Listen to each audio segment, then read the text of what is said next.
Video में आपको फिर बताएंगे एक्टिव वॉइस से पैसिव वॉइस हम लोग कैसे बनाते हैं। तो सपोज दैट मान लीजिए यदि एक्टिव वॉइस आपका पास्ट कंटिन्यूअस टेंस में है और इंट्रोगेटिव सेंटेंस में है, तो पैसिव वॉइस हम लोग उसका कैसे बनाते हैं। तो इसका जो पैसिव वॉइस आप बनाएंगे, मान लीजिए जैसे इंट्रोगेटिव में है, इंट्रोगेटिव सेंटेंस, इंट्रोगेटिव सेंटेंस। तो जैसा कि इसके जो है पूर्व के वीडियो में डिटेल में आपको बताया गया है कि जो इंट्रोगेटिव सेंटेंस होता है ये 2 टाइप से बनता है। एक तो हेल्पिंग वर्ब से होता है, एक क्वेश्चन वर्ड से होता है।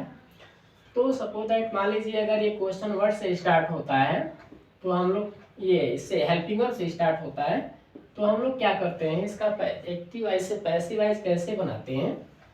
तो इसका जो सीक्वेंस आप बनाएंगे तो इसमें क्या होता है, जैसे कि मान लीजिए वाज एंड वेयर, ये आप इसको जो है पहले लगाएंगे। उसके बाद यहाँ पे जो है ऑब्जेक्ट ले आएंगे और ऑब्जेक्ट के बाद यहाँ पर हम लोग क्या करते हैं, बीइंग का यूज करेंगे। और उसके बाद जो हमारा मेन वर्ब होता है मुख्य क्रिया का थर्ड फॉर्म लगाएंगे। और उसके बाद अगर ऑब्जेक्ट है, ऑब्जेक्ट नहीं तो बाई लगा करके हम लोग क्या करते हैं, यहाँ पे सब्जेक्ट लिख देते हैं। और उसके बाद जो हम लोग क्वेश्चन मार्क का यूज करते हैं। अब जैसे इसको जो है मान लीजिए, इसको फॉर एग्जांपल में आप इसको देख सकते हैं। फॉर एग्जांपल में अब जैसे फर्स्ट है, अब जैसे was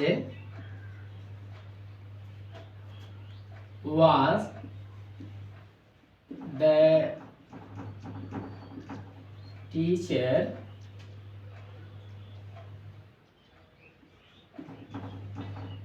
teaching you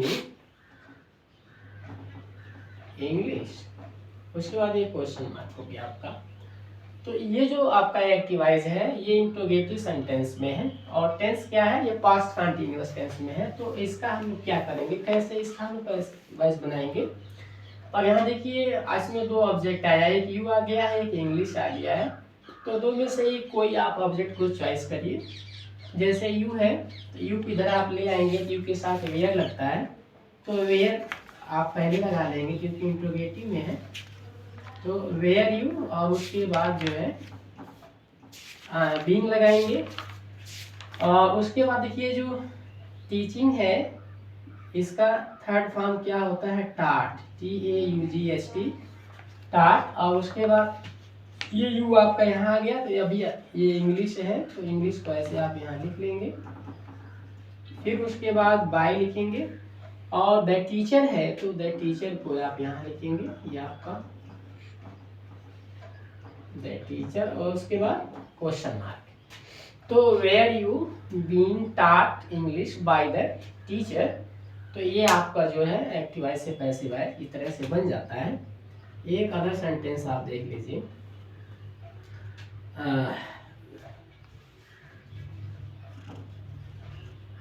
was I helping you. उसके बाद क्वेश्चन मार्क। तो वाज आई हेल्पिंग यू, अब इसमें जो है ये भी इंट्रोगेटिव सेंटेंस में है। तो यू को आप इधर ले आएंगे तो यू के साथ क्या लगता है, वेयर। तो आप वेयर को पहले कर लेंगे और उसके बाद यू लिखेंगे और फिर क्या करेंगे, बीइंग यहाँ ऐड करेंगे। और फिर उसके बाद जो है कोई ऑब्जेक्ट नहीं है तो बाई लगाएंगे। और बाई लगाने के बाद आई इधर ले जाएंगे। अभी यहाँ जो है आपका जो मेन वर्ब है हेल्प लगाइए, क्रिया का थर्ड फॉर्म। फिर उसके बाद जो है आप क्या करेंगे, बाई का यूज करेंगे और फिर बाई के बाद आई इधर ले आएंगे तो क्या हो जाएगा, मी।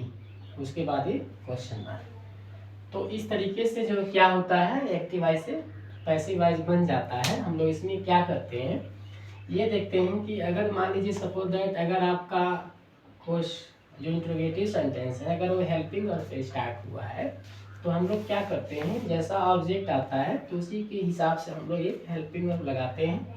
और जैसा कि आप जानते हैं बाई का यूज़ करते हैं इसमें। और इसमें क्रिया का जो थर्ड फॉर्म होता है वो हमेशा हम यूज़ करते हैं जब हम पैसिव वॉइस बनाते हैं। तो इस तरीके से हमको यहाँ ध्यान देने की बात यह है कि सर्वप्रथम हम ये देखते हैं कि हमारा जो एक्टिव वॉइस है वो अफर्मेटिव में है, नेगेटिव में है कि इंट्रोगेटिव में है, और वो उसका टेंस क्या होता है। तो टेंस को हम लोग ध्यान रखते हैं। तो हमारा ये टेंस इसमें है, पास्ट कंटिन्यूअस टेंस में है, और वाक्य क्या है, इंट्रोगेटिव सेंटेंस में है। तो हम लोग एक्टिव वॉइस से जब पैसिव वॉइस बनाते हैं तो ध्यान रखते हैं कि पैसिव वॉइस भी हम लोग उसको इंट्रोगेटिव में ही बनाते हैं। तो इस तरीके से आपको बताया गया कि जो है कैसे हम लोग जो है एक्टिव वॉइस से हम लोग पैसिव वॉइस कैसे बनाते हैं। तो ये आपका जो है एक्टिव वॉइस से पैसिव वॉइस में इस तरह से बन जाता है।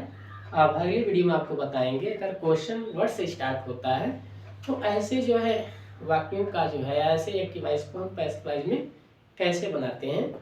तो अगर वीडियो आपको अच्छा लगता है तो इसको प्लीज़ लाइक करें, कमेंट करें, शेयर करें और सब्सक्राइब करें।